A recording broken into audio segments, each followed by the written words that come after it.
바티칸 성 베드로 대성당. 돔 천장이 하늘을 향해 솟아 있습니다. 미켈란젤로의 피에타 앞에 사람들이 서 있습니다. 황금빛 제단 위로 십자가가 빛납니다. 이곳에는 매년 수백만 명이 찾아옵니다.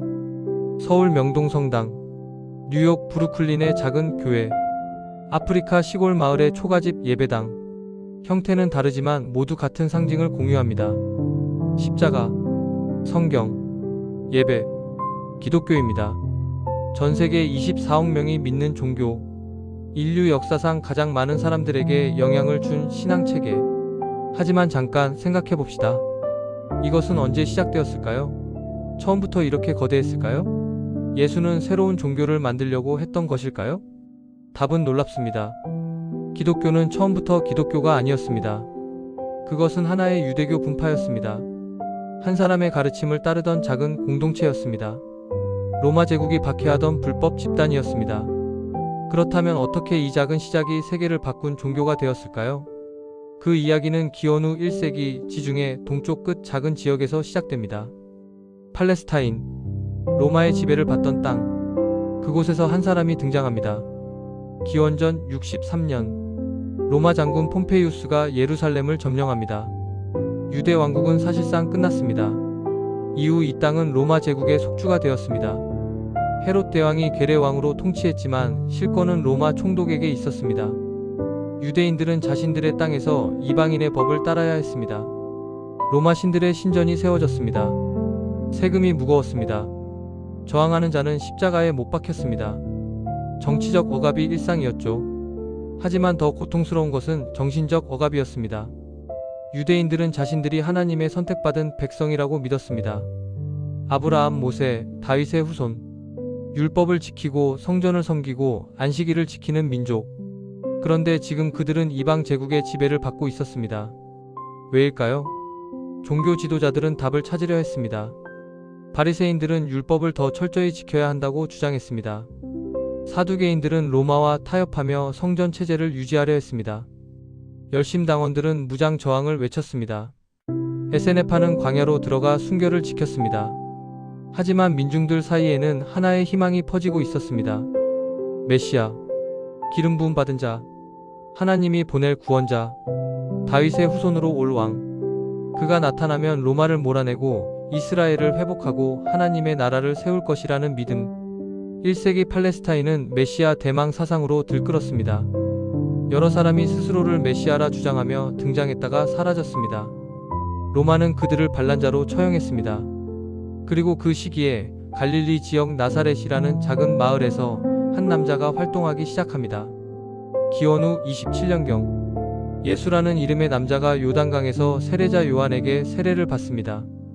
역사 기록에 처음 등장하는 순간입니다. 그는 목수의 아들이었습니다. 학자도 제사장도 귀족도 아니었습니다. 정규 교육을 받지 않았습니다. 책을 쓰지 않았습니다. 군대를 이끌지 않았습니다. 정치적 직책을 맡지 않았습니다. 하지만 그는 말했습니다. 사람들이 모여들었습니다. 예수의 메시지는 단순했습니다. 하나님 나라가 가까이 왔다. 하지만 그 단순함 안에 혁명이 있었습니다.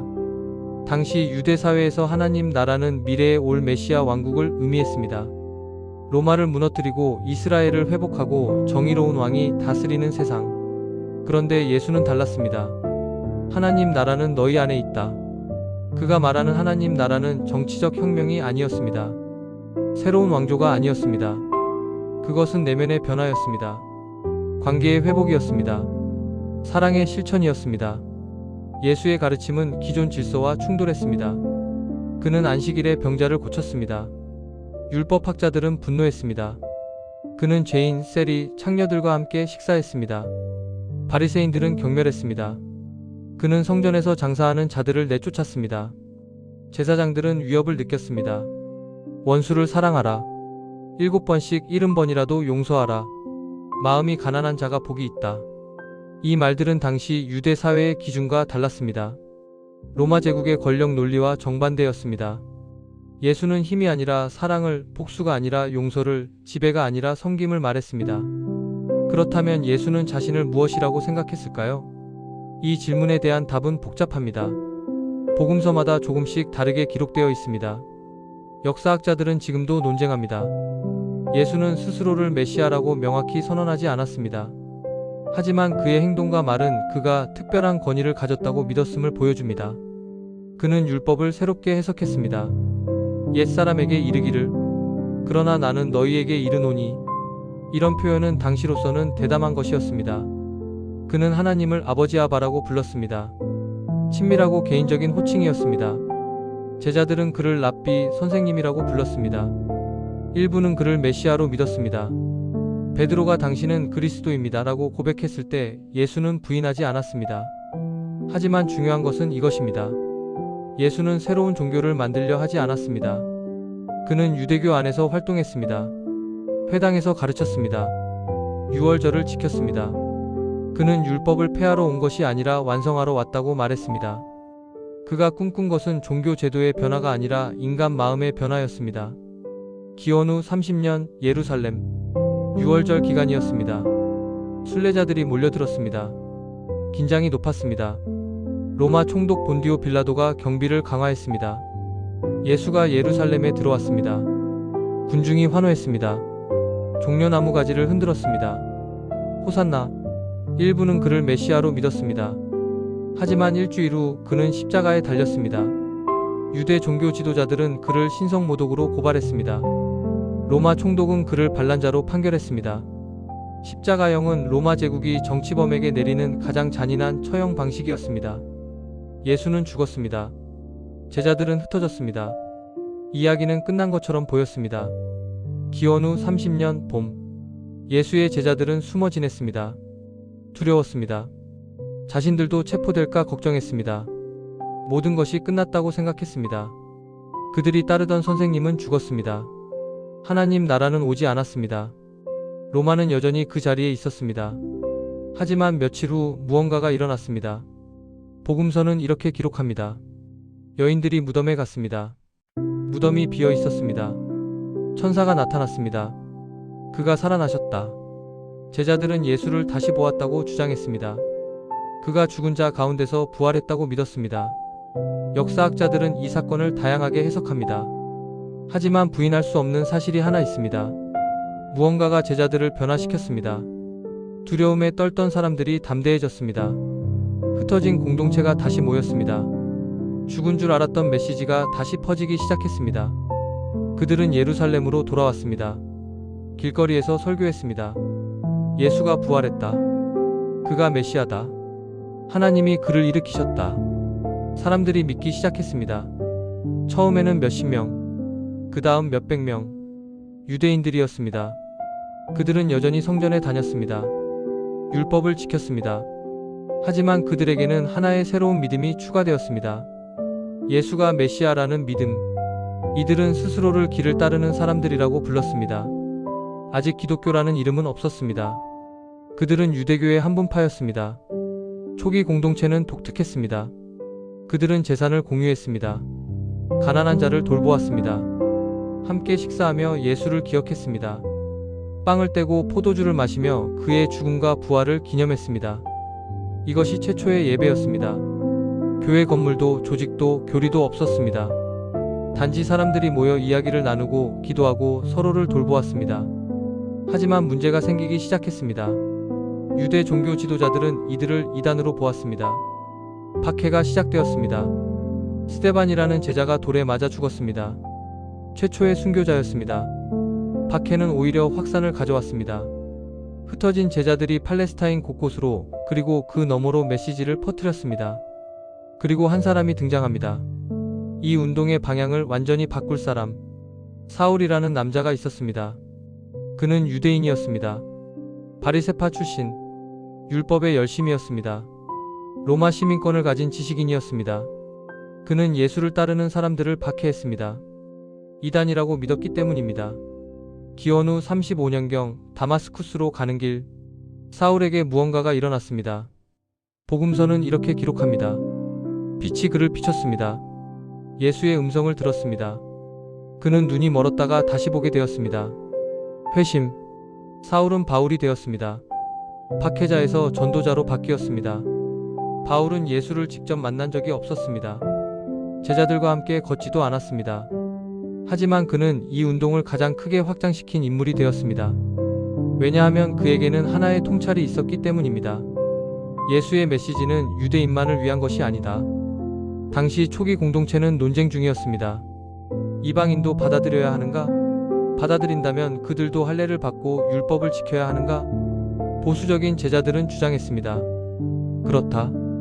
먼저 유대인이 되어야 한다. 하지만 바울은 달랐습니다. 아니다.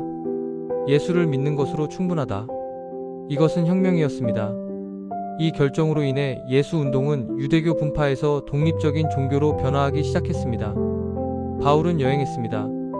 소아시아, 그리스, 마케도니아, 로마 제국의 도시들을 다니며 설교했습니다. 회당에서 시작했지만 점차 이방인들에게로 향했습니다. 그는 편지를 썼습니다. 데살로니가, 고린도, 로마, 갈라디아, 에베소, 빌립보의 공동체들에게. 이 편지들은 신약 성경의 상당 부분을 차지합니다. 그것들은 단순한 편지가 아니었습니다. 신학적 해석이었습니다. 공동체를 세우는 지침이었습니다. 믿음을 변호하는 논증이었습니다. 바울의 핵심 메시지는 명확했습니다. 은혜로 믿음으로 구원받는다. 율법의 행위가 아니라 그리스도를 믿음으로. 유대인이나 헬라인이나 종이나 자유인이나 남자나 여자나 다 그리스도 예수 안에서 하나다. 이것은 로마 제국 사회에서 급진적 메시지였습니다. 계급도, 민족도, 성별도 초월하는 평등, 황제 숭배를 거부하는 신앙, 죽음을 두려워하지 않는 공동체. 1세기가 끝날 무렵 예수를 따르는 공동체는 로마 제국 전역에 퍼져 있었습니다. 안디옥에서 처음으로 크리스티아노스 그리스도인이라는 이름이 붙었습니다. 기독교라는 정체성이 형성되기 시작했습니다. 복음서가 기록되었습니다. 마가, 마태, 누가, 요한. 각각 다른 시각에서 예수의 삶과 가르침을 담았습니다. 하지만 여전히 이들은 소수였습니다. 로마 제국 인구의 1%도 되지 않았습니다. 그리고 이들을 기다리는 것은 박해였습니다. 64년 로마의 대화제가 발생합니다. 네로 황제는 기독교인들을 방화범으로 몰았습니다. 박해가 시작되었습니다. 베드로와 바울이 순교했습니다. 기독교인들은 십자가에 못 박히거나 짐승에게 던져졌습니다. 이후 250년 동안 기독교는 불법 종교였습니다. 황제 숭배를 거부했기 때문입니다. 로마는 다양한 종교를 허용했습니다. 하지만 한 가지 조건이 있었습니다. 황제를 신으로 인정하는 것. 기독교인들은 거부했습니다. 오직 하나님만 경배한다. 박해 속에서도 공동체는 성장했습니다. 순교자들의 피가 씨앗이 되었습니다. 사람들은 물었습니다. 무엇이 저들로 하여금 죽음을 두려워하지 않게 하는가? 지하 묘지 카타콤에서 예배를 드렸습니다. 비밀 기호로 서로를 알아봤습니다. 물고기 그림. 익투스. 예수 그리스도 하나님의 아들, 구원자의 앞글자. 313년 밀라노. 콘스탄티누스 황제가 칙령을 발표합니다. 기독교를 공인한다. 박해가 끝났습니다. 그 이유에 대해서는 여러 설이 있습니다. 콘스탄티누스가 전투 전 환상을 보았다는 이야기, 정치적 계산이었다는 해석, 기독교가 이미 제국 내에서 무시할 수 없을 만큼 성장했다는 분석. 380년 테오도시우스 황제는 한 걸음 더 나아갑니다. 기독교를 국교로 삼는다. 박해받던 종교가 제국의 공식 종교가 되었습니다. 지하 묘지에서 드리던 예배가 웅장한 성당에서 드려지기 시작했습니다. 순교자의 신앙이 황제의 권력과 결합했습니다. 이것은 승리였을까요? 타협이었을까요? 역사학자들은 지금도 논쟁합니다. 분명한 것은 이 순간부터 기독교가 달라졌다는 사실입니다. 신앙이 제도가 되었습니다. 공동체가 조직이 되었습니다. 메시지가 교리가 되었습니다. 다시 처음으로 돌아갑니다. 기독교는 어떻게 시작되었는가? 기원 후 30년 갈릴리 호숫가. 한 남자가 어부들에게 말합니다. 나를 따르라. 그들이 그물을 버리고 따라갑니다. 이것이 시작이었습니다. 거대한 성당도, 교황도, 십자군도, 종교 개혁도 없었습니다. 단지 한 사람의 메시지와 그것을 믿는 작은 공동체가 있었습니다. 사랑하라. 용서하라. 섬기라. 하나님 나라는 너희 안에 있다. 이 단순한 말들이 세계를 바꿨습니다. 제자들이 그 메시지를 기억했습니다. 바울이 그것을 해석했습니다. 공동체가 그것을 실천했습니다. 순교자들이 그것을 증거했습니다. 그리고 300년 후 로마 제국이 그것을 공인했습니다. 기독교의 탄생은 계획된 것이 아니었습니다. 예수는 종교를 창시하려 하지 않았습니다. 제자들은 세계 종교를 만들려 하지 않았습니다. 하지만 역사는 그렇게 흘러갔습니다. 한 사람의 삶, 한 공동체의 믿음, 한 메시지의 힘, 그것이 천년을 거쳐 세계를 바꿨습니다. 기독교의 시작은 거대한 권력이 아니라 한 사람의 말에서 비롯되었습니다. 십자가는 처형 도구였지만 부활의 믿음으로 희망의 상징이 되었습니다. 소수의 공동체는 제국의 박해를 견디며 세계로 퍼져나갔습니다. 오늘날 수십억이 믿는 이 신앙은 2000년 전 한 남자의 질문에서 시작되었습니다. 너희는 나를 누구라 하느냐? 그 질문은 지금도 이어지고 있습니다. 기독교, 기원 후 30년경 시작. 현재 전 세계 24억 신자. 인류 역사상 가장 영향력 있는 종교 중 하나.